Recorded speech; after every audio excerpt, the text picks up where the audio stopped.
फखर हम लोग एफएटीएफ से निकल आए हैं, ग्रे लिस्ट में से हम व्हाइट में आ गए हैं और भारत जो है वो एफएटीएफ की ब्लैक लिस्ट में जा चुका है, क्योंकि जाहिर उनके करतूत ही ऐसे थे ना कि उन्होंने ब्लैक लिस्ट में जाना ही था और हमारे करतूत ऐसे थे कि हमने व्हाइट में आना ही था। जरा लंबी लंबी फेंकेंगे, इसका टाइटल है आइए लंबी लंबी फेंकते हैं। यानी इसमें हम आप समझ ही गए होंगे ऐसी बातें करेंगे जो एक्चुअली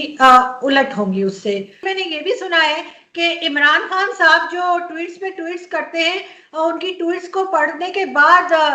नरेंद्र मोदी जी जो है वो थर थर कांप रहे हैं, उनको 104 बुखार हो गया है और उन्होंने कहा है कि वो कश्मीर पाकिस्तान को देने को तैयार हो गए और सारे पेपर्स सब तैयार है, सिर्फ एक साइन कर दे और कश्मीर हमारा पहले से था और रहेगा, आपको तो मालूम ही है, तो वो हमें दे रहे हैं। और उनका सारा जो स्टाफ है, सारे मिनिस्टर्स जो है मोदी जी के, वो हाथ जोड़ के खड़े हैं और कह रहे हैं इमरान खान साहब से कि जी हमें माफ कर दें, हमने जो भी किया। इसीलिए तो मैं कह रहा था कि वो बार बार फोन कॉल करें कि वो टाइम ले और खान साहब को ये सारे पेपर जो है वो इस्लामाबाद में जो प्राइम मिनिस्टर सेक्रेटेरिएट है वहां पे उसके हवाले कर दे। और इसके साथ जो एक और डेवलपमेंट भी हो रही है वो पाकिस्तान का जो फॉरेन डेट था, फॉरेन लोन हमने लिए हुए थे। किसी जमाने में पाकिस्तान एक वीक इकोनॉमी का छोटा सा मुल्क हुआ करता था, तो वो मुराद सईद साहब और उसके साथ दो चार और लोगों ने मिलकर कोई 200-300 अरब डॉलर्स थे, वो मुख्तलिफ जो डोनर्स थे उनके मुंह पे दे मारे बेचारे जो है अपने, मतलब उनके मुंह पे पट्टियां वट्टियां चढ़ी हुई। IMF के कुछ लोग हैं और वर्ल्ड बैंक के हैं, एशियन डेवलपमेंट बैंक के हैं, ये मुख्तलिफ, तो वो भी एक बहुत बड़ी डेवलपमेंट हुई है क्योंकि इकोनॉमी जब बहुत ज्यादा बूस्ट किए तो इन्होंने कहा यार मतलब ये इनके मुंह पे दे मारो और वो दे मारो। और फखर हम लोग एफएटीएफ से निकल आए हैं, ग्रे लिस्ट में से हम व्हाइट में आ गए हैं और भारत जो है वो एफएटीएफ की ब्लैक लिस्ट में जा चुका है, क्योंकि जाहिर उनके करतूत ही ऐसे थे ना कि उन्होंने ब्लैक लिस्ट में जाना ही था और हमारे करतूत ऐसे थे कि हमने व्हाइट में आना ही था। तो ये एक बहुत बड़ी डेवलपमेंट देखने में मिली है। इसके अलावा आपने ये भी सुना होगा कि शाह महमूद कुरैशी साहब की कुर्सी भी बहुत मजबूत है और शीरी मजारी उन्हें रिप्लेस करने की बिल्कुल कोशिश नहीं कर रही और शाह महमूद कुरैशी साहब ने किसी को थप्पड़ भी नहीं मारा। बिल्कुल जी, ऐसी कोई मतलब वो नहीं है, किसी को उसने थप्पड़ नहीं मारा। इसके साथ साथ हमारे यहाँ किसी जमाने में आरजू, शायद आपको याद हो या ना हो, लेकिन लोडशेडिंग नाम की एक चीज हुआ करती थी, एक बला हुआ करती थी, बिजली बहुत ज्यादा बंद होती थी। जिस वक्त हम बात कर रहे हैं तो पाकिस्तान जो है तकरीबन 1.5 लाख मेगावाट बिजली प्रोड्यूस कर रहा है और अपने मुल्क में तो है ही बिजली, मतलब एक्स्ट्रा बिजली है हमारे पास। तो इंडिया को भी इस वक्त हम बेच रहे हैं, अफगानिस्तान को भी बेच रहे हैं, ईरान को भी बेच रहे हैं और शायद अभी क्योंकि एक ट्रांसमिशन लाइन पे काम हो रहा है तो शायद बहुत जल्द हम चाइना को भी इलेक्ट्रिसिटी एक्सपोर्ट शुरू कर दें। तो ये भी एक डेवलपमेंट है और एक नई खबर। और जो लोग क्रिकेट देखते हैं और क्रिकेट पसंद करते हैं उनके लिए बहुत बड़ी खुशखबरी है कि सारी दुनिया की क्रिकेट टीम्स जो है वो पाकिस्तान आने के लिए बैठी हैं और वो कह रही हैं कि हमने नेक्स्ट जो इनका वर्ल्ड कप होगा वो हमने पाकिस्तान में ही खेलना है, क्योंकि पाकिस्तान से ज्यादा महफूज कंट्री उनको कहीं और नजर नहीं आ रही। ये भी होगा और इसके साथ साथ हम नहीं भूल सकते पाकिस्तान रेलवे को, शेख रशीद साहब उसके मिनिस्टर हैं, वो भी इस वक्त जब रेटिंग हुई है टॉप 10 रेलवे की दुनिया में तो उसमें पाकिस्तान रेलवे एक दफा फिर नंबर 1 का अवार्ड जीत चुकी है और तकरीबन 670 किलोमीटर पर आवर वाली जो ट्रेन है वो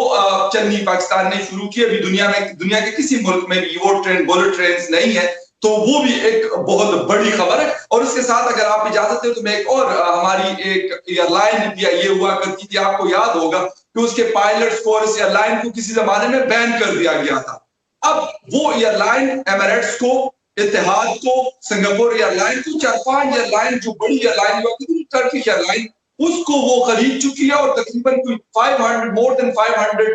मतलब उनके पास अपने जहाज हैं जो पूरी दुनिया में अपना एक फ्लाइट ऑपरेशन चला रहे हैं। और वो भी यकीनन बाकी मतलब हमारे जो डिपार्टमेंट्स है वो नंबर 1 पे खड़े हैं, रेलवे का खड़ा है, तो गुलाम फखर खान की सरबराही में ये किसी से पीछे नहीं रह सकता। तो वो भी मुसलसल तीसरा चौथा अवार्ड है नंबर 1 एयरलाइन का और सबसे लार्जेस्ट एयरलाइन का, वो भी इस वक्त PIA के पास आ चुका है।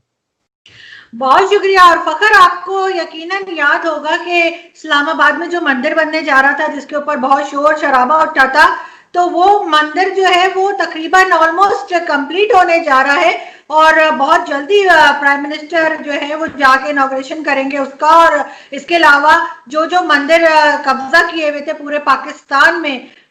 माइनॉरिटीज के, हिंदू कम्युनिटी के, वो उनको वापस कर दिए गए हैं। और ना सिर्फ वापस किए हैं, उनको अच्छे से साफ सुथरा करके उनकी बिल्कुल बिल्डिंग को फर्स्ट क्लास करके दिया गया है। और साथ ही मैं ये भी बता दूं कि माइनॉरिटीज और जो मतलब हिंदू कम्युनिटी की स्पेशली और क्रिश्चियन कम्युनिटी बच्चियों को उठाने का जो कहा जा रहा था वो सब कुछ झूठ था, वो एक प्रोपेगेंडा था। किसी बच्ची को नहीं उठाया गया। और अगर किसी ने उठाया कहा है कि जी बच्चियों को उठा के ले जाते हैं और जबरदस्ती उनका रिलीजन चेंज करवा के और उनकी शादियां कर देते हैं, वो असल में भारत की तरफ से एक प्रोपेगेंडा था जो हो रहा था। पाकिस्तान में हमारे यहाँ जितनी अकलियतें हैं, जितनी माइनॉरिटीज हैं, वो बहुत ज्यादा मजबूत है और उनको जो है वो जो मेजॉरिटी जो मुस्लिम्स है उससे भी ज्यादा राइट हासिल है। कोई उनको ना बच्चियां उठाता है उनकी, ना उनको जॉब्स में कोई प्रॉब्लम है, ना उनके लिए हम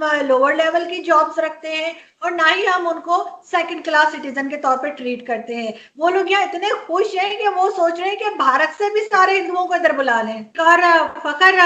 बलूचिस्तान की अगर हम बात करें, बलूचिस्तान में बहुत अमन है। बलूचिस्तान में एफसी के एहलकारों ने हयात बलोच को नहीं मारा। बलूचिस्तान में मिसिंग पर्सन्स का कोई मसला नहीं है। बलूचिस्तान में जो है वो कहना चाहिए, जैसे आप सुनते ही रहते हैं ये झूठी बातें जो आपको पता है ना इंडियन मीडिया फैलाता रहता है, खास तौर पे ये मेजर गौरव आर्या, ये तो आपके बड़े दोस्त हैं, आप इनको समझाते क्यों नहीं है? ये हर वक्त उल्टी सीधी बातें ट्विटर पे डालते रहते हैं, ये भी और वैभव सिंघवी, मैं दोनों से बहुत खफा हूं। कुछ नहीं हो रहा बलूचिस्तान में जी, ना किसी को उठा के ले जाते हैं, ना किसी को मार देते हैं और ना ही वहां पे हमारी कोई वो कहना चाहिए ना ही फौज ने हमारी वहां पे कब्जा किया हुआ है। पता नहीं क्यों ये लोग हमसे जलते हैं। हाँ, ये तो खैर दोनों जो जिनके दोनों साहब के नाम लिए आपने, मेजर गौरव आर्या साहब और वैभव सिंह साहब, ये तो इसी तरह के करते रहते हैं, लेकिन इनका प्रोपेगेंडा तो बिल्कुल फ्लॉप हो गया ना, वो तो चल ही नहीं रहा। कोशिश तो ये बड़ी करते हैं, लेकिन अभी तो मतलब ये बेचारे कोशिश भी कर रहे हैं कि शायद वो मतलब यहाँ की कोई नेशनलिटी के लिए भी मैंने सुना है कि कोई बैकडोर डिप्लोमेसी चली हुई है और इन्होंने भी कोई अपनी मतलब तिगड़म ये लड़ाई हुई है दिल्ली में और दूसरे इलाकों में कि यार किसी तरीके से मोदी साहब जाएंगे तो हमें साथ लेके जाएंगे पाकिस्तान, और हमने वापस आना भी नहीं है, हमने वही की जो है ना सिटीजनशिप ले लेनी है। इसके साथ आज में एक और चीज जो हुई है, जो मतलब जिसमें हमने मतलब जिसे कहते हैं ना बड़ी बड़ी डेमोक्रेसीज को हमने बीट कर दिया, वो है freedom of expression, freedom of press and freedom of media. वो एक इस किस्म के लेवल पे पहुंचा हुआ है कि पिछले मतलब 3 सालों से हम सबसे मतलब बिगेस्ट मैं नहीं कहूंगा, लेकिन सबसे बेस्ट जो आपकी जिसे कहते हैं कि डेमोक्रेसी होती है, उसका भी हमारे मतलब इंटरनेशनल जो थिंक टैंक्स होते हैं उनकी तरफ से रैंकिंग में हम नंबर 1 पे आ रहे हैं। जो किसी जमाने में आपको याद होगा नॉर्वे, डेनमार्क और स्वीडन वगैरह आया करते थे, वो हमसे इस वक्त पीछे चले गए। बल्कि सुना मैंने ये है कि वहां के भी बहुत सारे लोग यहाँ की वीजा लेने की कोशिश कर रहे होते हैं, लेकिन क्योंकि वीजा रिक्वायरमेंट पाकिस्तान की इतनी स्ट्रिक्ट है कि हर किसी को वीजा मिलता नहीं है। मुझे भी बहुत सारे लोग फोन करते रहते हैं और बेचारे कहते हैं कि यार आप हमें अगर